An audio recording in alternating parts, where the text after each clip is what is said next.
नमस्कार दोस्तों, आप लोगों का बहुत बहुत स्वागत है हमारे चैनल बीट द कंपटीशन में। अगर आप लोगों ने अभी तक चैनल को सब्सक्राइब नहीं किया है तो ज़रूर सब्सक्राइब कर लें।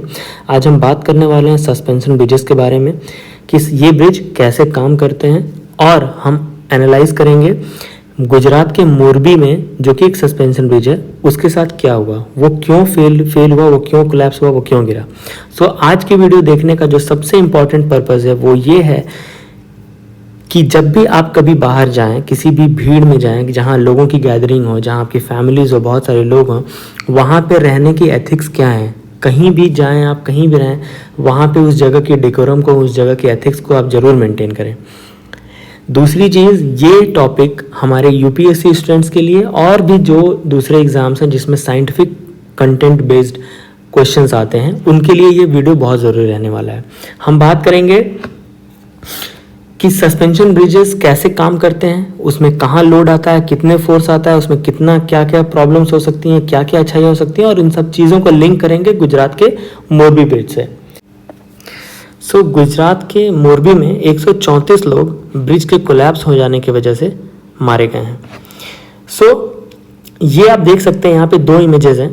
पहली इमेज ये बताती है कि ब्रिज गिरने से पहले कैसा दिखता था, और दूसरी इमेज ये बताती है ब्रिज गिरने के बाद कैसा दिख रहा है। सो यहाँ आप देख सकते हैं कि बहुत ही खूबसूरत सा ब्रिज अपनी जगह पे शांत स्थिर एकदम सही से खड़ा है। बट यहाँ पे ये आप देख सकते हैं कि ये यहाँ से बेंड हो रखा है, यहाँ पे कुछ क्रैक्स हैं, ये सारी तारें टूटी हुई हैं, और ये यहाँ से ट्विस्ट भी है, यहाँ से ऐसे मुड़ा हुआ भी है इस डायरेक्शन में। ये देख सकते हैं आप इस इमेज में। नाउ इस ब्रिज के पीछे के साइंस को समझने से पहले हम देखेंगे इसकी टर्मिनोलॉजी के बारे में कि ब्रिज के किस कंपोनेंट को हम क्या कहते हैं। किसी भी इंस्ट्रूमेंट में, किसी भी डिवाइस में, किसी भी इंजीनियर्ड डिज़ाइन में जो कंपोनेंट्स होते हैं, हर एक कंपोनेंट के अलग अलग नाम होते हैं। वैसे ही इस ब्रिज में भी इन दो इमेजेस में आप देख सकते हैं, एक मैंने अपनी तरफ से भी एक इमेज बना के समझाने की कोशिश की है। आप देख सकते हैं यहाँ पे दो पिलर्स हैं, ये छोटे छोटे छोटे बहुत सारे स्ट्रिंग्स हैं, एक यहाँ पे ये एक और स्ट्रिंग है, और ये इन दोनों का सपोर्ट इस पे है, और हम इस पे से ऐसे चल के आगे की तरफ जाएंगे। ये डेक है। सो इम्पॉर्टेंट चीज़ ये है कि ये जो बेस है इसको हम क्या कह रहे हैं, एंकरेज। ये जो लाइंस हैं, ये जो ऐसे लाइंस वायर्स दिख रही हैं, इनको हम क्या बोल रहे हैं, वर्टिकल सस्पेंडर्स। ये वाली केबल है, इसको हम क्या बोल रहे हैं, सस्पेंशन केबल्स। इसको हम क्या बोल रहे हैं, डेक। इस चीज को हम क्या बोल रहे हैं, डेक। अब जो इंपॉर्टेंट चीज है कि ये तो कंपोनेंट्स के नाम हो गए। अब इसमें लोड कैसे बढ़ रहा है, इसमें एक बार जब हम इस ब्रिज पे यहाँ से ऐसे चलते चलते इधर जा रहे हैं, तो हमारे चलने से, हमारे वेट यहाँ देने से कैसे लोड डिस्ट्रीब्यूट हो रहा है, ये हमें जानना बहुत जरूरी है, जो कि हम समझेंगे आगे की स्लाइड्स में। नाउ इन 4 लाइनों में मैंने ये समझाया है, ब्रिज की टर्मिनोलॉजी के बारे में ही समझाया है। ये आगे मैं आपको बताता हूँ कि किसी भी ब्रिज को जब हम डिज़ाइन करते हैं तो उसमें क्या क्या चीज़ें इंपॉर्टेंट है। अगर हम मोटा मोटा समझें तो मान लीजिए कि मैंने ये एक ब्रिज डिज़ाइन कर दिया, ये डेक है इसका, तो सबसे पहले मैं इस पर कितना लोड दे सकता हूँ ये मैं बताऊंगा। जैसे हम लिफ्ट में जाते हैं तो लिफ्ट में हमने देखा होगा कि एक तरफ लिखा होता है कि 865 kgs ऑफ वेट अलाउड और 560 kgs ऑफ वेट अलाउड। तो इसी तरह इस ब्रिज का भी एक पर्टिकुलर कुछ केजी होगा, मान लीजिए 1000 kg, 2000 kg, और हम और टेक्निकल टर्म में बात करें तो न्यूटन्स, इतना न्यूटन का लोड ये ब्रिज सह पाएगा। ये मान लीजिए इसकी वैल्यू XY है, कोई एक वैल्यू होगी। जब भी इस वैल्यू से ज़्यादा लोड इस डेक पे पड़ेगा तब इस डेक के गिरने के चांसेस रहेंगे। नंबर 2, ओवरलोडिंग की बात हमने कर ली। अब ये ब्रिज डिज़ाइन है एक पर्टिकुलर मैकेनिज्म को फॉलो करने के लिए। वो पर्टिकुलर मैकेनिज्म क्या है ये आप इस वीडियो से समझें यहाँ पे। अब देखिए, मैं इसको इरेज कर देता हूँ। ये देखिए, जब हम इस ब्रिज पे यहाँ से हम ऐसे चलते हुए जा रहे हैं तो हमारी वजह से इस ब्रिज पे नीचे की तरफ फोर्स लग रहा है, नीचे की तरफ। और ये फोर्स को बैलेंस कौन कर रहा है, ये जो वर्टिकल सस्पेंडर्स केबल्स हैं, ये इस फोर्स को नीचे, हमारे नीचे वाले काउंटर वेट को ऊपर दे रहे हैं। कहाँ पे पहुंचा रहे हैं, ये जो सस्पेंशन केबल्स हैं। और ये सस्पेंशन केबल्स इस टेंशन के माध्यम से इस लोड को कहाँ पहुंचा रहे हैं, इस एंकरेज पे। और ये एंकरेज क्या कर रहा है, इस लोड को अल्टीमेटली दफना दे रहा है कहाँ, धरती में, अर्थ में। इस तरीके से हमारा यहाँ का लोड यहाँ जाके बैलेंस हो रहा है, हमारा यहाँ का लोड यहाँ जाके इस पे बैलेंस हो रहा है, एंकरेज से नीचे अर्थ पे। ओके, अब ये हुआ लोड को बैलेंस करने का तरीका। तो ये ब्रिज डिजाइंड है किस लोड को बैलेंस करने के लिए, जो नीचे की तरफ लग रहा है। इसका मतलब है कि जो ये है एक्सेसिव स्विंग, मतलब कि ब्रिज का हिलना, ये ब्रिज सपोज करिए कि हिलने लगे इस डायरेक्शन में, ऐसे ऐसे ऐसे ऐसे ऐसे ऐसे हिलने लगे आगे पीछे, टू एंड फ्रो। जैसे कि इस वीडियो में आप देख सकते हैं, ये सफ़ेद शर्ट में पहने भाई साहब ब्रिज को काफ़ी तेज़ी से लेफ्ट राइट हिला रहे हैं। तो लोड्स कैसे डिस्ट्रीब्यूट हो जाएंगे, एक बार इधर इस वाले स्ट्रिंग में, यहाँ से इस वाले स्ट्रिंग में, यहाँ वाली स्ट्रिंग में एक बार लोड लगेगा, एक बार यहाँ वाली में लोड लगेगा, एक बार यहाँ वाली में, एक बार यहाँ वाली में। तो ऐसे केस में क्या चांसेस हैं, इसके बकल होने के चांसेस हैं कि ये ब्रिज जो है वो बकल हो जाए। बकल का मतलब क्या होता है, सपोज ये एक कोई बॉक्स रखा हुआ है, आपने यहाँ से इसको लोड दिया तो ये इधर की तरफ मुड़ जाएगा और बाद में कैसा हो जाएगा, ऐसा गिर के। तो ये क्या हुआ, बकल हो गया, बकलिंग हो गई इसकी। तो ब्रिज वैसे ही बकल होकर मुड़ सकता है, जैसे कि आप यहाँ देख सकते हैं ये क्या हुआ है, इसको कहते हैं ये बकल हुआ है। ये देखिए इस डायरेक्शन में जो ये मूव हुआ है, टॉर्जन, इसकी वजह से क्या हुआ, बकल हो गया। ये क्यों हुआ है, ये मूवमेंट की वजह से, जो हम to and fro left and right movement देखे हो। कुछ लोगों ने जो मोरबी ब्रिज कोलैप्स की वीडियोस देखे होंगे, वहाँ से ये पता चलता है। अब हम मोरबी ब्रिज के बारे में थोड़ा समझते हैं, उसकी क्या स्पेशलिटी है, उसके बारे में क्या क्या बातें हैं जो हमें जरूर जाननी चाहिए। द नंबर 1 पॉइंट इज कि ये ब्रिज 143 साल पुराना था, 143 ईयर्स ओल्ड। और इस ब्रिज का पिछले 6 मंथ से क्या चल रहा था, रिपेयर चल रहा था, रिपेयर एंड मेंटेनेंस। और कौन सी कंपनी ये कर रही थी, ओरिवा, यहां आप देख सकते हैं ओरिवा, ये कंपनी इसका मेंटेनेंस कर रही थी पिछले 6 महीने से। और इस ब्रिज पे लगभग 400 लोग उस वक्त मौजूद थे जब ये ब्रिज कोलैप्स हुआ। और वीडियोस ने से ये पता चला कि वो ब्रिज जो है उस वक्त मूव कर रहा था, किधर, ये लेफ्ट एंड राइट। अच्छा, और सबसे ज्यादा इंपॉर्टेंट नोट करने वाली जो चीज है इस ब्रिज को लेके, कि इस ब्रिज को गिरने का, कोलैप्स होने का एक अलग तरीका है, एक अलग तरीके से ये ब्रिज कोलैप्स हुआ है। कोई भी नॉर्मल सस्पेंशन ब्रिज के कोलैप्स होने का जो तरीका है, पहले मैं वो आपको बताता हूँ। वो क्या है कि मान लीजिए ये आपका ब्रिज है, ये आपका डेक है, ये सस्पेंशन केबल्स हैं बहुत सारे, ठीक है।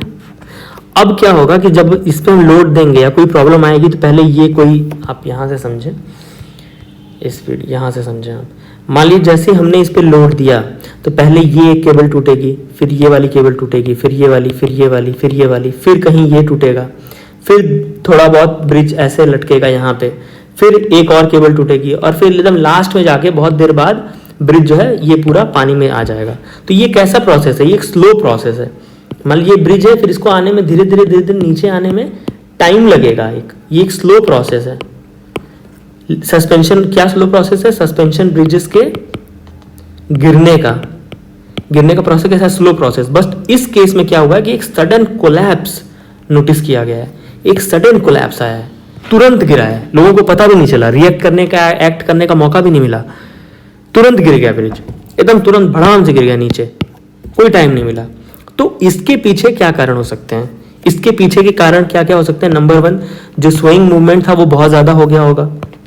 नंबर 2, 400 लोग थे, इसका मतलब बहुत ज्यादा लोड था, तो हो सकता है कि कैपेसिटी जो थी उस ब्रिज को लोड संभालने की, उससे ज्यादा लोड हो गया होगा। नंबर 3, सिंस कि ये एक बार में ही सारा ब्रिज गिरा, इसका मतलब है कि जो ये स्ट्रिंग्स हैं, ये बहुत सारी स्ट्रिंग्स कैसी हो गई होंगी, कोरोड हो गई होंगी, कोरोड इरोड हो गई होंगी, या उनमें कोई वीकनेस आ गई होगी over the time, over the years, उनको चेंज नहीं किया गया होगा। और ज्यादातर वर्टिकल सस्पेंडर्स क्या हो गए होंगे, खराब, नॉट इन गुड कंडीशन में रहे होंगे। मान लीजिए वर्टिकल सस्पेंडर्स सही भी रहे हों, तो हो सकता है कि केबल दोनों ना सही रहे हों, जो 2 केबल लगने थे ऊपर से, वो दोनों केबल ना सही रहे हों। ये 3-4 कारण हैं जिसकी वजह से ये ब्रिज गिरा होगा। आने वाले टाइम में इंक्वायरी के बाद हमें जरूर पता चलेगा।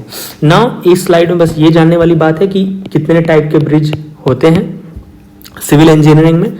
ये आप देख सकते हैं, मैंने टोटल 6 टाइप के ब्रिज के नाम यहाँ लिखे हैं। आप इसको रोक के इन सबके नाम को एक बार याद कर सकते हैं, चाहे पढ़ सकते हैं। एग्ज़ाम के पर्सपेक्टिव से जो कुछ बातें इंपॉर्टेंट है वो आपको बता देता हूँ। किसी भी ब्रिज को जब डिज़ाइन करते हैं या कोई भी कंपोनेंट डिज़ाइन करते हैं, कुछ भी डिज़ाइन करते हैं, तो हमें 4-5 तरीके के लोड का हमें ध्यान रखना पड़ता है। वो क्या है? Tension, compression, torsion, bending and shear. Tension क्या है? ये हमने कोई भी ऑब्जेक्ट लिया, इसको हमने दोनों तरफ से पुल किया तो ये क्या होगा? टेंशन हो जाएगा। इसमें हमने दोनों तरफ से इसको कंप्रेस कर दिया, दबा दिया, तो ये क्या हो जाएगा? कंप्रेशन। इस पे हमने क्या किया?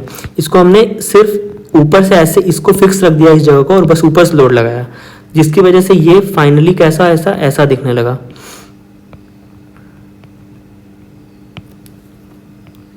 ऐसा। तो ये क्या हुआ? इस प्लेन पे ऐसे सरक गया आधा हिस्सा इसका, तो ये क्या हो गया? शियर हो गया। ठीक है। बेंडिंग क्या हो गया? ये कोई रॉड है, कोई चीज़ है, इसको मैंने यहाँ से ऐसा करके इधर मोड़ दिया, तो अब ये कैसा हो गया? ऐसा दिखने लगा, ऐसा। ये क्या हो गया? बेंडिंग। ओके। टॉर्जन क्या है? ये कोई रॉड है, इसको मैंने ट्विस्ट कर दिया, घुमा दिया, ये ऊपर आप देख सकते हैं यहाँ पे, ये क्या होने की कोशिश की? यहाँ पे टॉर्जन हुआ है। यहाँ पे क्या हुआ है? यहाँ पे क्या हुआ है? बेंडिंग हुआ है। देख सकते हैं लोड कैसे डिस्ट्रीब्यूट हुआ है, इसको आप रिलेट कर सकते हैं। इसके बाद एक छोटा सा हिस्ट्री में आपको बताऊंगा कि 1532 में पहली बार सस्पेंशन ब्रिज का आइडिया लोगों के दिमाग में आया। किसके दिमाग में आया? कुछ स्पेनिश एक्सप्लोरर्स। उन्होंने देखा कि इंकान एम्पायर, जो कि बहुत सारे सस्पेंशन ब्रिजेस दो माउंटेन्स के बीच में यूज़ कर रहे हैं वो आने जाने के लिए, वहाँ से ये आइडिया निकल के आया। आज के टाइम पे अगर आप देखें तो यूएस के 2 important bridge, Golden Gate Bridge और ब्रुकलिन ब्रिज, इसके बहुत इंपॉर्टेंट एग्जांपल्स हैं सस्पेंशन टाइप ब्रिजेस के। इंडिया का अगर बात करें तो अभी हाल फिलहाल नवंबर 2020 में एक ब्रिज तेहरी लेक पे इनॉग्रेट किया गया है, जिसका नाम है डोबरा चैंती सस्पेंशन ब्रिज, जो कि 725 मीटर लंबा है। India's longest single lane motorable suspension bridge है वो ना। सो ये सब इंपॉर्टेंट चीज़ें हैं जब ब्रिज को हम डिज़ाइन करते हैं तो, और ये सारे कुछ की पॉइंट्स थे जिसके बारे में हमें पता होना चाहिए, हमें याद रखना चाहिए। ये 2-3 इंपॉर्टेंट चीज़ें हैं, आप इसको यहाँ पे वीडियो को पॉज करके रीड कर सकते हैं, जिसमें मैंने ये बताया है कि इन ब्रिजेस को बहुत लंबे डिस्टेंस पे डिज़ाइन करना आसान होता है, because for slow and for small load capacity this we can do. और मोरबी ब्रिज भी उसी तरीके का एक एग्जांपल था, जो कि बस एक क्या था? पेडेस्ट्रियन था, लोग उस पर आते थे, गाड़ियाँ नहीं जाती थी। बस लोगों के आर पार नदी को पार करने का एक रास्ता था, जहाँ पे लोग सिंगल हैंडेडली बस वॉक करके आते थे, गाड़ी लेके नहीं जाते थे। So thank you so much for watching मी। इस QR कोड को स्कैन करके आप हमारे टेलीग्राम चैनल को ज्वाइन कर सकते हैं, जहाँ पे हम बहुत सारे इंपॉर्टेंट अपडेट्स इंस्टेंटली पोस्ट करते हैं, PDF नोट्स प्रोवाइड करते हैं, और आप अपनी बातों को हमसे डायरेक्टली कह भी सकते हैं। I am very much thankful for all of you guys. मिलते हैं नेक्स्ट वीडियो में।